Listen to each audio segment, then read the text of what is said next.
the hot story in the NFL has been what the 49ers decided to do to their quarterback room, which is give it to Trey Lance and trade Jimmy Garoppolo. And then, as John Lynch explained in about a 3-minute soliloquy yesterday, at the end of which he apologized for taking such a long time answering, and I'm like, dude, I was hanging on your every word. The general manager of the 49ers on this show yesterday, check it out on our YouTube page, youtube.com/Rich Eisen Show if you missed it, walked us through that they were ready to trade Jimmy Garoppolo, and he said, you know, the rest that my shoulder we thought was required to help repair it, I need to go see Dr. Neil Elitrach just up the road here in Los Angeles. He needed surgery. And then that started the whole process of Jimmy G not being traded and not being around and suddenly not being a trade commodity at all. And it wound up with him eventually, long story short, finishing training camp with his best option being to stay put with the 49ers and be the backup quarterback to the kid who supplanted him just because he was drafted by the team so high and required so many draft choices by the team to acquire him and draft him. You don't hear that too much because normally the team is just like, we are handing things to the kid and we don't want him looking over his shoulder thinking if he has a bad game or a bad third quarter or a bad fourth quarter and he's going to lose his job because this guy is here.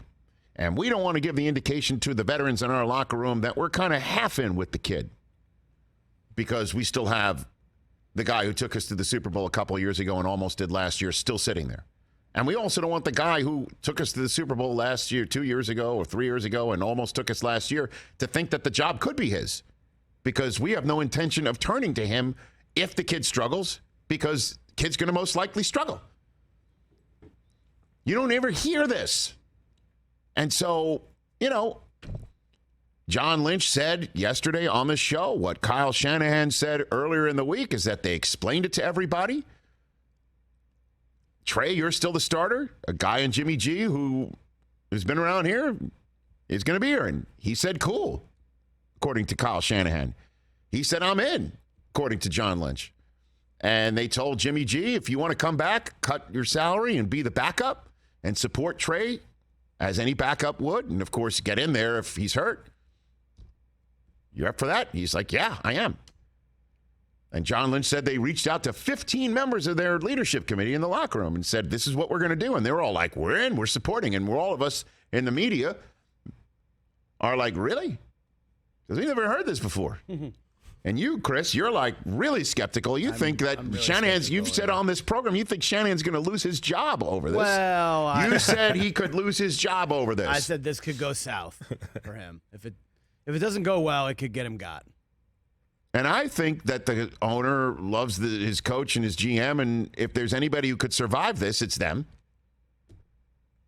But at some point, as Kurt Warner pointed out this week, when he was placed in the position of being Jimmy G, and Eli Manning was the young quarterback at the time that Tom Coughlin turned to in the middle of a season that they were 5-4 in, Kurt said that when Eli was struggling, some veterans went up to him in the locker room saying, why aren't you starting?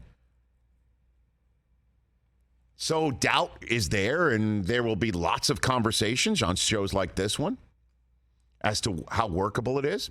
Well, let's hear from the guys because they are the ones who are in this situation and whose egos need to be massaged and whose skin will be tested for its depth and toughness. Let's hear from Trey Lance first. Here's the quarterback, QB1 of the 49ers, being told, hey, the guy who you supplanted is now your backup. Good to have him back in the building, in the QB room again. Man, just like I've said, man, he's been a big brother to me since my first day in the league, since I got drafted, the day I got drafted. So, man, I know he's got my back. I got his back, and I'm excited to go through this year with him, man. He's going to add a lot to our QB room. I mean, that's the goal for us, is to have the best QB room in the league. And, man, we're pretty damn close if we're not there. But I'm super excited just to have him in the room. Another guy, again, who's done it. Got to watch him do it last year, got to learn a ton from him, and I'm going to continue to learn as much as I can from him, you know, take all the advice that he's got for me this year. All right, there you go. Trey Lance, he's in. Couldn't ask for a better answer. Maybe because it's honest.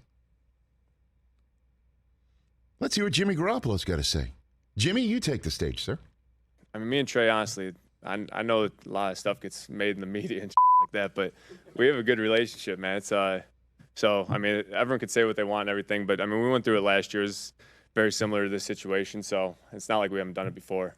Is it a little bit of a blow to your ego? Is it a little bit tough to, kind of wrap your mind around you are no longer the starter? You won a lot of big games here, and you're coming back as the backup.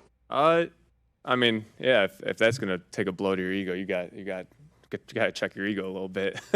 But no, I think you got to know who you are in this league, who you are as a player, who you are as a person, and I think that's going to carry you a long way. So that's why I'm really not too concerned about that. So here's my thoughts on what Garoppolo just said. First things first, and I'm just going to walk straight through the front door and never, ever do anything but shoot you straight. And I am very secure in saying this. He is really freaking good looking. I mean, he is really, really good looking. I mean, he looks like Christopher Reeve, man, from Superman. I mean, holy smokes. He is a really insanely good looking person. I tuned out. I didn't even hear anything he said. It was like Charlie Brown's teacher. I was like, wah. Okay, yeah, I guess. What's happening right now? I mean, damn. Secondly, looks like he's going to handle it.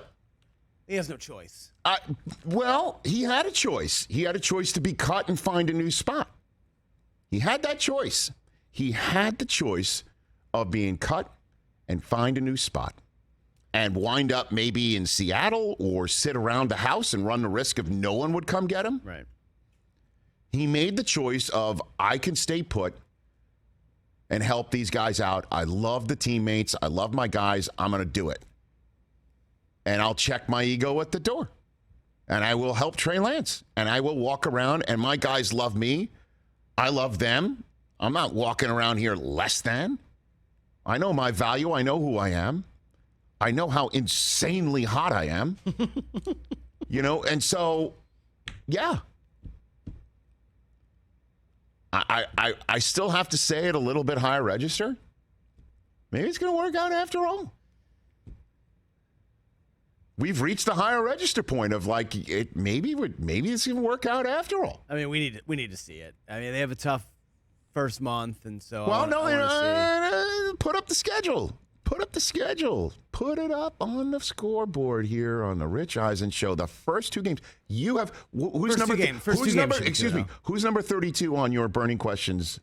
Top 32 teams, 1 through 32 on Seattle. Okay, and where are the Bears on that list? Bears are 30, I think. Okay, those are their first two opponents.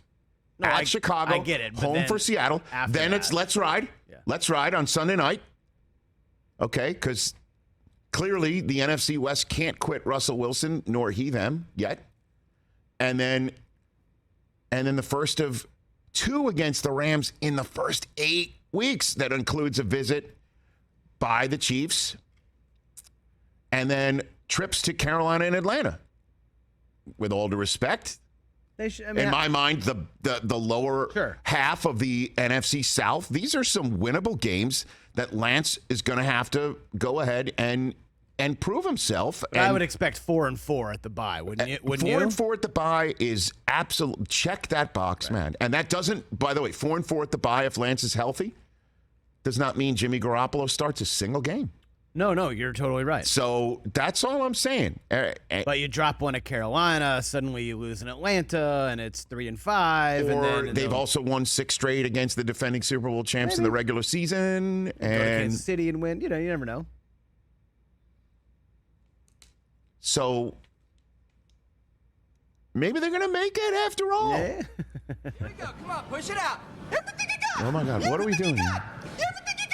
I don't know what I don't think this is out of the realm of possibility. I know I'm going higher register, but if these guys are saying it and Shanahan is saying it and Lynch is saying it and the locker room believes it, I understand the adversity of actual gameplay has not yet hit. But to use that phrase from the popular show of the 70s, they're going to make it after all. I don't know what show that is. That's Mary Tyler Moore. Okay.